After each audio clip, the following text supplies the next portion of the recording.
যারা মসজিদের ইমাম, মসজিদের প্রত্যেকটি খুতবায় সন্ত্রাস এবং জঙ্গিবাদের বিরুদ্ধে বক্তব্য রাখবেন।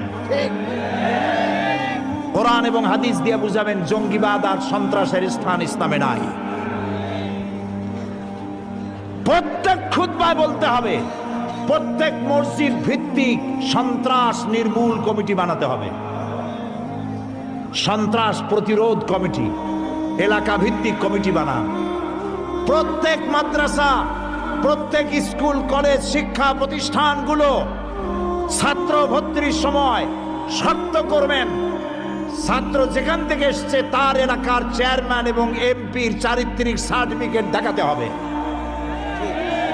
কোন শিক্ষা প্রতিষ্ঠানে, কোন হোস্টেলে, কোন আত্মীয় স্বজন, দুলাভাই, মামাতো ভাই, খালাতো ভাই, বন্ধু রাত যাপনের কোনো সুযোগ দেওয়া হবে না। যারা বাড়িওয়ালা